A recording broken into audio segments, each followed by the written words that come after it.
আমাদের জীবনে এমন কিছু প্রশ্ন আছে যেগুলো প্রথমে খুব সাধারণ মনে হয়, কিন্তু গভীরভাবে চিন্তা করলে দেখা যায় এর ভেতরে রয়েছে মানুষের অন্তরের বড় সমস্যা। আজ আমি আপনাদের সাথে শেয়ার করব ঠিক এমনই এক ঘটনা। একজন লোক একদিন এক মাওলানার কাছে গেলেন। তিনি ধীরে ধীরে বললেন, হুজুর, আমি এক সমস্যার মধ্যে আছি। কেন জানি না অন্য মহিলাদের সবসময় আমার স্ত্রীর চেয়ে বেশি সুন্দর মনে হয়। কেন এমন হয়?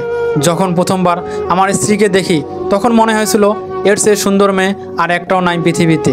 আমি ভেবেছিলাম আল্লাহ আমার জন্য সবচেয়ে সুন্দর সঙ্গীকে পাঠিয়েছেন। এরপর বিয়ের সব আয়োজন শেষ হলো। তখনই হঠাৎ আমার মনে হলো দুনিয়াতে এর চেয়েও সুন্দরী আর অনেক মেয়ে আছে। বিয়ের পর যখন আমি স্ত্রীকে নিয়ে ঘরে তুললাম তখন তো অবস্থা আরও খারাপ হলো।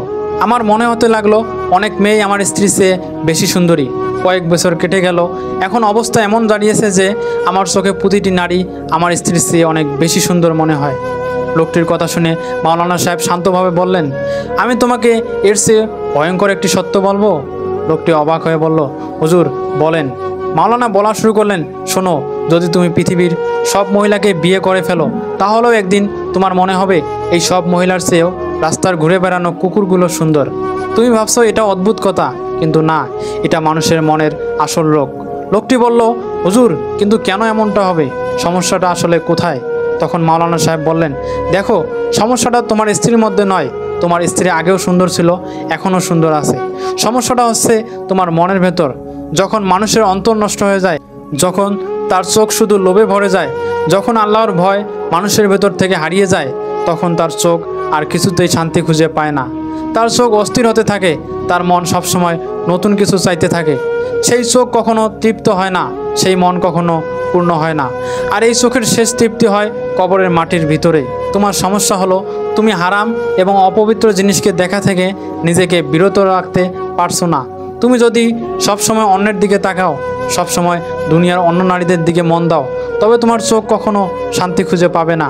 তাই সমাধান একটাই, আল্লাহকে ভয় করা শেখো, তোমার দৃষ্টি নত রাখো, দেখবে তোমার সমস্যার সমাধান হয়ে যাবে।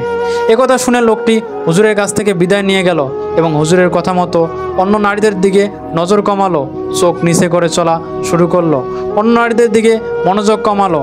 আর ধীরে ধীরে লোকটি তার সেই অন্ধকার জগৎ থেকে ফিরে আসলো। এই গল্পটি আসলে আমাদের সবার জীবনের একটা শিক্ষা। আজকের যুগে আমরা প্রায় প্রতিদিন চারপাশে হাজারো আকর্ষণের ভিতরে ঘুরে বেড়াচ্ছি, কিন্তু সত্যিকারের সৌন্দর্য সেই মানুষটির মধ্যে, যে আপনার পাশে থেকে আপনার দুঃখ সুখকে ভাগ করে নেয়। সৌন্দর্য সেই চোখে যেটা আপনার জন্য পড়ে উঠে চা বানায়। সৌন্দর্য সেই হাতে যে হাত আপনার ঘাম মুছে দেয়। সৌন্দর্য সেই মনের ভেতরে যে আপনার জন্য সব কিছু সহ্য করে থাকে। কিন্তু হয় কি, আমাদের অস্থির চোখ এগুলোকে দেখে না, কারণ আমরা বাইরের দিকে তাকাতে শিখে গেছি। জীবনে যদি সুখী হতে চান তাহলে আপনার যা আছে সেটাকেই ভালোবাসতে হবে। তোমার স্ত্রী বা স্বামী যেই হোক, তার সৌন্দর্য শুধু বাইরে নয়, ভেতরের মধ্যেও আছে। আর যে চোখ ভেতরের সৌন্দর্য দেখতে শিখে যায়, সেই চোখ আর কখনো বাইরের না পাওয়ার দৃশ্য দেখে না। তাহলে আসুন আমরা আমাদের মনকে সঠিক পথে ফিরিয়ে আনি। আমরা শিখি হ্যাপি থাকতে, আমরা শিখি আমাদের জীবনসঙ্গী স্ত্রীকে ভালোবাসতে।